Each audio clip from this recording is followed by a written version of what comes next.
అందరికీ నమస్కారం. నేను మీ బాలు ధనలక్ష్మి నర్సింగ్ హోమ్. ఇప్పుడు మాట్లాడటానికి కారణం ఏంటి అంటే, వర్షాకాలంలో ముఖ్యంగా వచ్చే జ్వరాల గురించి చెప్పమన్నారు. అలాగే మనం తీసుకోవాల్సిన జాగ్రత్తలు. ఇప్పుడైతే ఉన్న ప్రెజెంట్ సిట్యుయేషన్‌లో ఎక్కువ వైరల్ ఫీవర్స్ కనిపిస్తున్నాయి.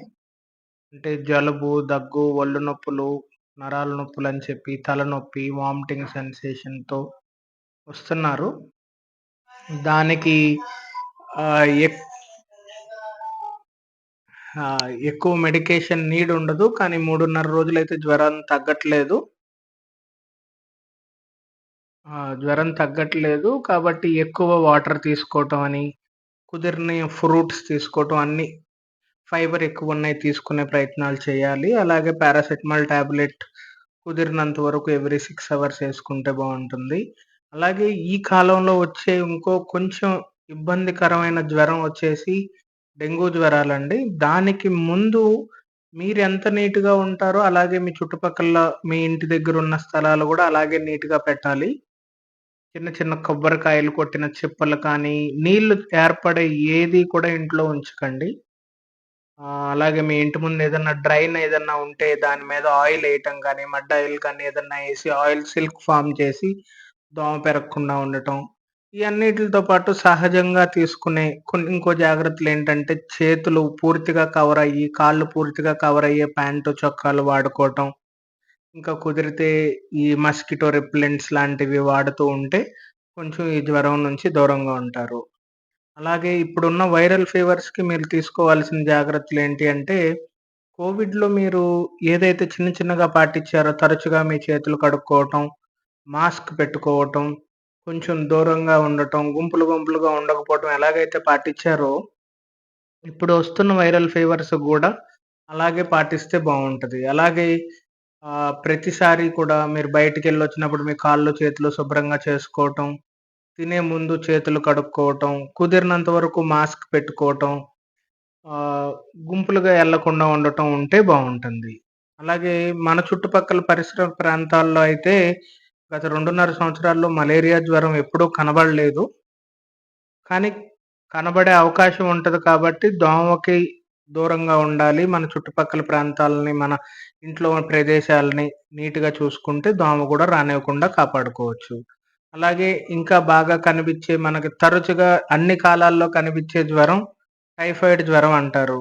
దానికి మీరు పెద్దగా భయపడాల్సిన అవసరం ఏమీ లేదండి.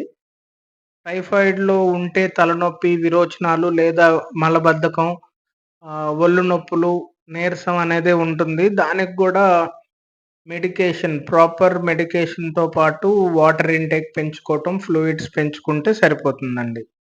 సో, దీన్ని అందరూ కాకపోయినా కొంతమందైనా అర్థం చేసుకొని మన ఇంటిని, మన చుట్టుపక్కల ప్రదేశాలని నీరు చేరకుండా ఉంచుకుంటారు. అలాగే మాస్కులు ధరిస్తారు. చేతులు, కాళ్ళు నీట్‌గా కడుక్కొని ఆహారం తింటారని ఆశిస్తున్నా.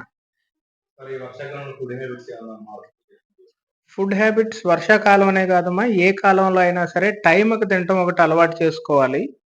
నెక్స్ట్ ఆయిల్ ఎంత తక్కువున్న డైట్ అయితే అంత మంచిది. అలాగే ఫైబర్ హై ఉన్న డైట్ తీసుకుంటే బావుంటుందమ్మా. వర్షాకాలంలో ఇమ్యూనిటీ బూస్ట్ చేసే రెమెడీస్ ఏమన్నా చెప్తారా?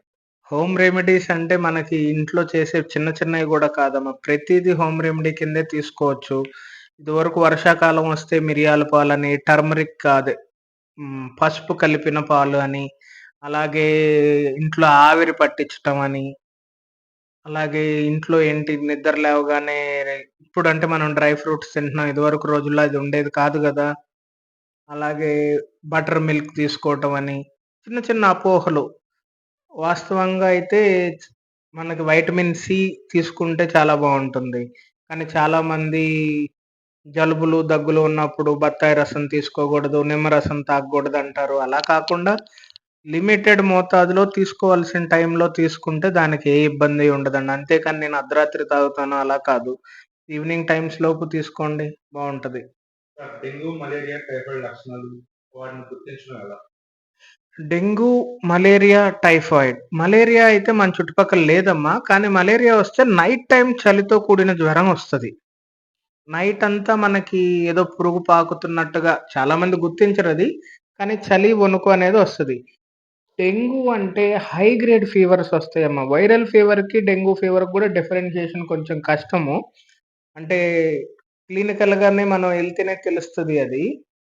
కాకపోతే హై గ్రేడ్ ఫీవర్స్ అని, కాళ్ళు లాగటం అని, మూడో రోజు కానీ, నాలుగో రోజు కానీ దాటితే కొంచెం నీరసం రావటం, కళ్ళు తిరగటం, వాంతొచ్చినట్టు ఉండటం, అలాగే ఏమన్నా తింటుంటే కొంచెం తినగానే కడుపుబ్బిపోయినట్టు ఉండటం, ఇలా డెంగ్యూలో కనిపిస్తుంటాయి. బాడీ పెయిన్స్ ఉంటుంది, తలకాయ నొప్పి ఉంటుంది. బాగా నీరసపడిపోయినట్టు అనిపిస్తారు. దీనికేంటంటే ముందు టాబ్లెట్స్ దాన్ని మీరు గుర్తించలేకపోయారు. కనీసం వాటర్ ఇంటేక్ పెంచండి. డెంగ్యూలో జరిగేదదే. కణాలు పడిపోతాయి అంటారు. ఎందుకు? బాడీలో ఉన్న వాటర్‌ని సెల్స్‌లో ఉన్న వాటర్‌ని గూడా ఈ వైరస్ అనేది తీసేసుకుంటదమ్మా. అందుకే వాటర్ ఇంటేక్ పెంచాలి. సార్ మీ హాస్పిటల్‌లో 24/7 ట్రీట్‌మెంట్ ఉందా? మనకి ఇప్పుడు వచ్చే వైరల్ ఫీవర్స్ గురించి. స్టాఫ్‌ని ఏమన్నా ఎక్స్‌ట్రా పెంచుతున్నారా మీరు? ఆల్రెడీ నా చిన్న హాస్పిటల్‌కి ఇప్పటికే 14 మంది స్టాఫ్ ఉన్నారమ్మా. 24 అవర్స్ అవైలబిలిటీలో ఉంటారు. నేను ఒకవేళ దగ్గరలో లేకపోయినా ఫోన్‌లో అయినా చేస్తారు. నేర్చుకున్న స్టాఫ్ ఉన్నారమ్మా. పర్వాలేదు. సరిపోతుంది. మీరు లేకపోయినా అలా హ్యాండిల్ చేయగలరా? చేయగలరమ్మా. నేను కంటిన్యూయస్‌గా ప్రతి కెమెరా 2 వే కెమెరాస్ ఉంటాయి ప్రతి రూమ్‌లో నా దాంట్లోను. సో, నేను కెమెరాలోను చూస్తాను. అందులో నుంచి చెప్తాను. ఒకవేళ నేను అవైలబిలిటీలో ఉంటే వస్తాను. అలాగే ఒక సజెషన్ ఇద్దాం అనుకున్నానమ్మా. డెంగ్యూ అనగానే ప్లేట్‌లెట్స్ తగ్గినాయి అనగానే అందరూ బొప్పాయి ఆకు రసం తాగేద్దాము అనుకుంటారు. దయచేసి నేను తాగొద్దు అని చెప్పను.